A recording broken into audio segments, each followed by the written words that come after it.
station. Black roof country, no gold pavements, tired starlings. Silver horses ran down moonbeams in your dark eyes. Dawnlight smile on you leaving my contentment. I'll wait in this place where the Our squad was waking up around 5:30 to take over towers. Well, me and my squad were getting up at about 05:30 to go on guard at 6 a.m. On July 4th at 5:30, we woke up for a mission, and at 5:35, the first rounds impacted on the cop.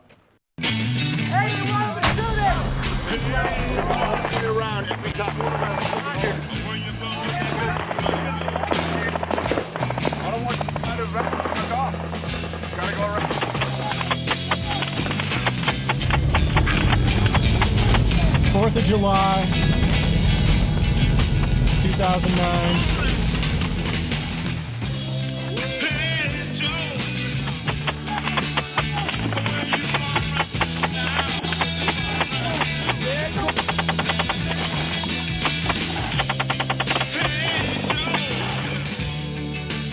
We started hearing incoming rounds, and at first we didn't know if they were incoming or outgoing, but we turned on the emitter, and the towers were saying they were taking small arms.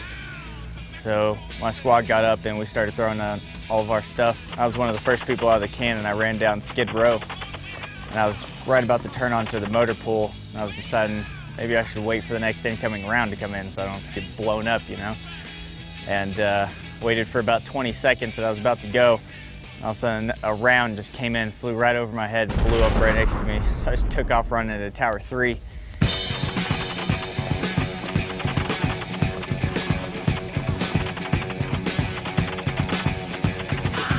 Threw on my IBA, ran up into our Tower 2, and when I got up there, there were rockets and mortars coming in, and everyone was just staring. So I started with the 50 cal, searching, traversing the mountainside, and got them all back into it and shooting.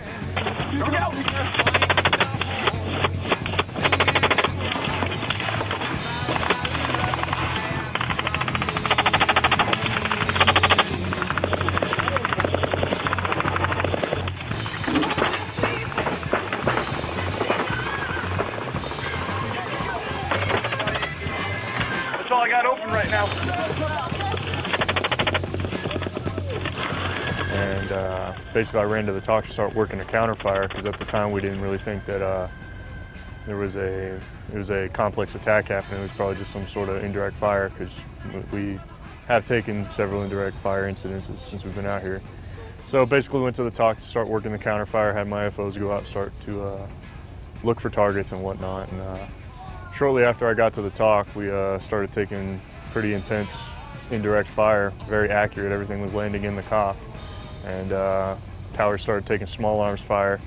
So at that point it became pretty obvious that we were under a complex attack, because the guys were getting hit from all sides. I got about 10 rounds off, and we heard another loud explosion. Everybody started screaming for medics.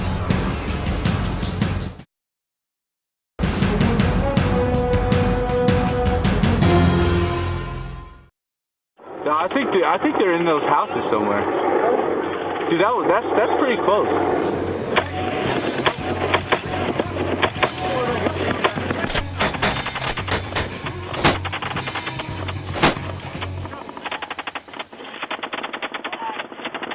So I had PFC Casillas come to the talk to figure out which targets I wanted him to shoot at, and you know, the commander and I agreed that we needed to target Indians, which was right behind us, big mountain where a lot of them were on, and had him you know, go from small to big, start shooting the 60mm mortar while we're waiting on approval to shoot the 81s and 120s out there.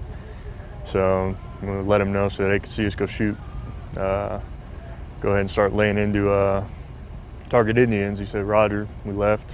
He ran out here with about A minute after that, we started hearing the 60mm mortars start rocking. 1-3, 1-2. Check. Hang it. Fire. 297. Check.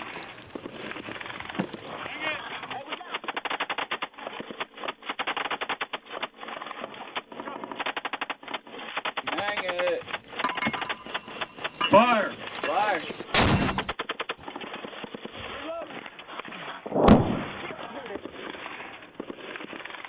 And I got about 10 rounds off, then we heard another loud explosion.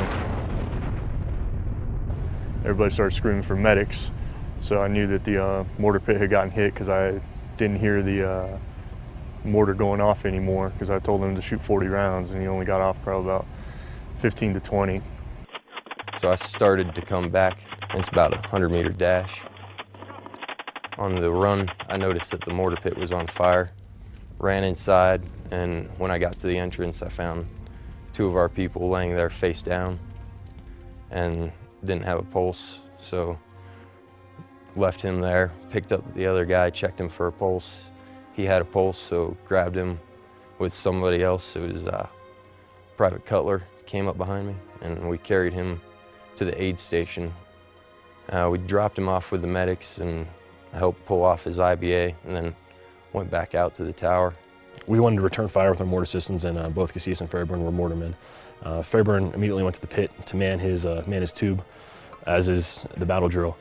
PFC Casillas ran to the TOC in order to get the fire mission because the comms in the mortar FDC were down. So we gave him the fire mission from the TOC. Casillas ran back en route back to the pit after they fired the first few fire missions.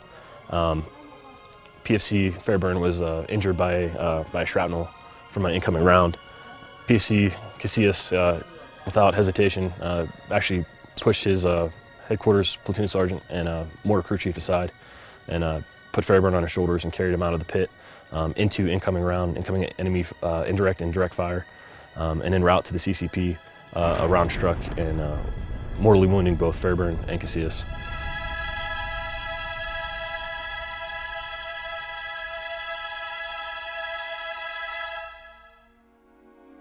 So as far as Casillas' actions, he ran into incoming fire 3 different times. One, to get a fire mission in order for us to return fire effectively on the enemy. The second time, to retrieve PFC Fairburn, who was injured in the mortar pit. And the third time, to take him to the CCP. So that was very worthy of us putting him in for a potential Silver Star. And hopefully he gets proof for it, because I think he's very deserving of it.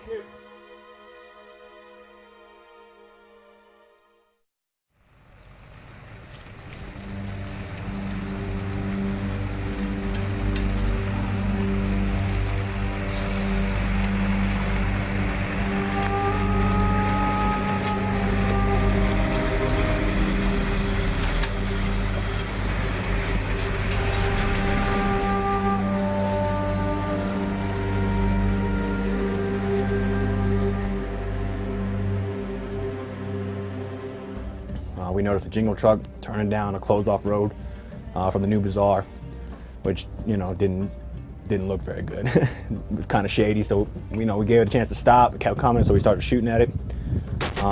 They opened up with a 240 and 3 M4s from Tower 3. We were firing a SAW, an M14 and an M4 from our supplemental position, all the cab of the truck. When it turned the corner, it got about 15, 20 feet down the road and stopped. Probably because we killed the driver. So he stopped, and then 3 to 5 seconds.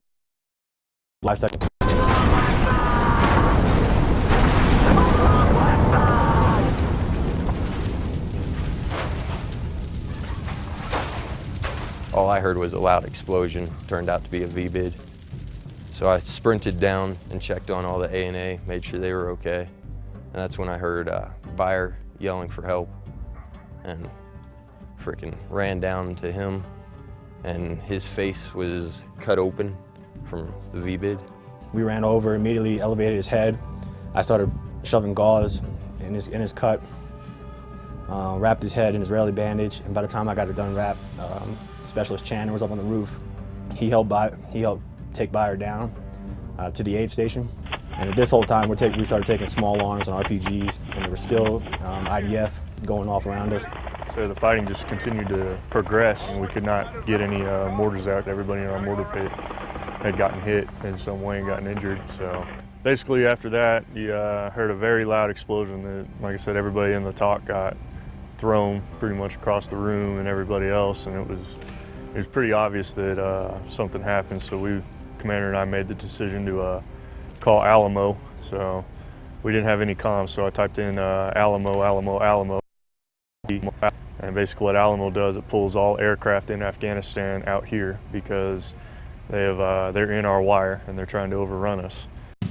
Like Battleground, we've got hundreds of episodes, video on demand and podcasts at pentagonchannel.mil.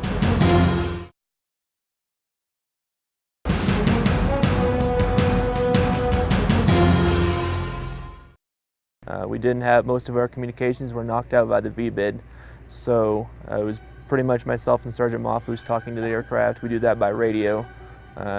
Basically you call up to the aircraft, give them a situation update, tell them where the enemy is, tell them where the friendly units are, and then tell them to engage those units as you need to. All right, Roger. We're still taking effective indirect fire. We just took another direct hit to our talk. That's right there. Up.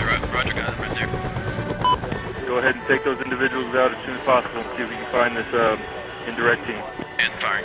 Fire. Approximately 200 meters to the southeast of our position of the COP. Over. Did you get it laced and stowed? Roger, laced and stowed. Target 2-8. That is definitely a person. Yes, it is. Alright, we got something here hot on the hill. It's like an individual crouching down. We're a hard left turn engaging. You're clear, sir. Roger, and firing. And firing. Able 9, outbreak. Outbreak, this is Able 9-5. Roger, is the enemy in that collide that you guys hit with a 203 or something? Yes, they're in that collide. Roger that, yeah, we put 2 rockets on there, and we're back inbound for another rocket run. Alright, put some in there. Right on. Outbreak 7-3, Able 9-5. Good guns, good guns. Wasn't gun. Roger. Laced. And firing. Outbreak, this is Able 9-5. Roger, they're still taking fire from that location. Roger, that collide, we put some rockets on. Are they taking fire from that collide to the left?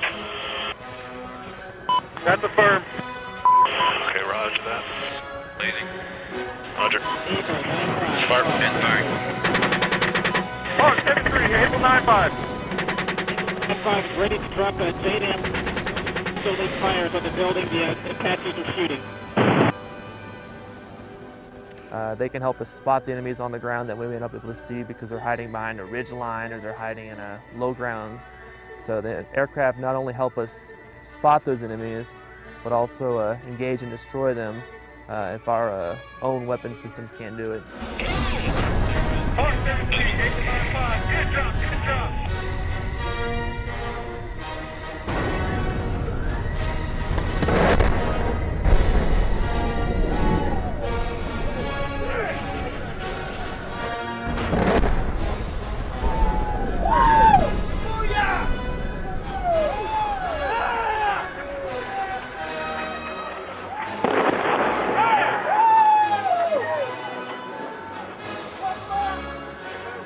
Happy 4th of July, everyone. That's right. That's celebrate. Hey! Ceasefire! Ceasefire!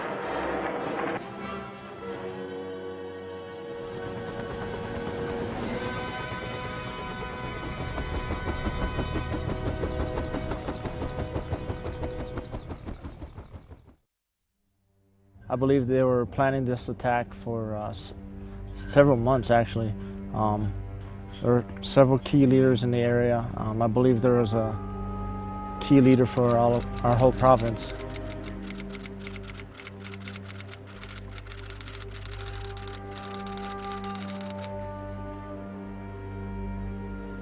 I think numbers-wise, my estimate is about 200-300 Taliban. I believe we wounded around 40, killed around 60.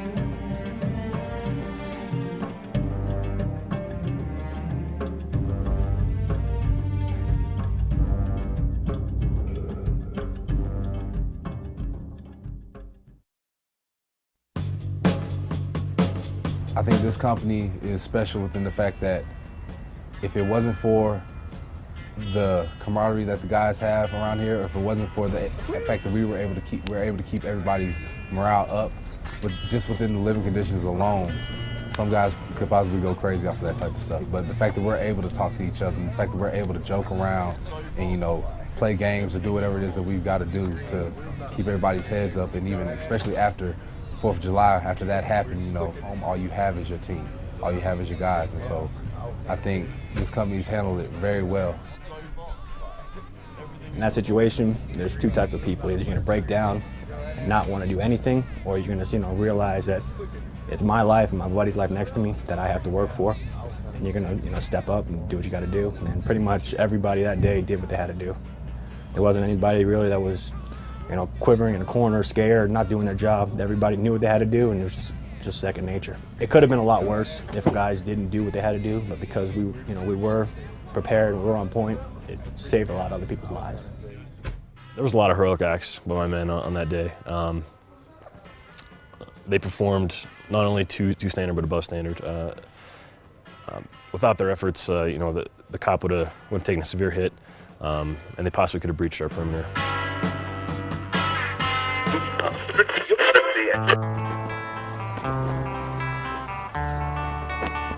The attack on Kopsarok was an assault on the men who fought bravely that day. But it was also an affront on the values that make America great. It was no coincidence the insurgents attacked on Independence Day. These terrorists stand against everything the United States fights for. The 4th of July is a day to celebrate our freedom, and during all the wonderful festivities, take a moment to remember the sacrifice of men like Casillas and Fairburn, along with the millions before them that have paid the ultimate sacrifice for our liberty.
Children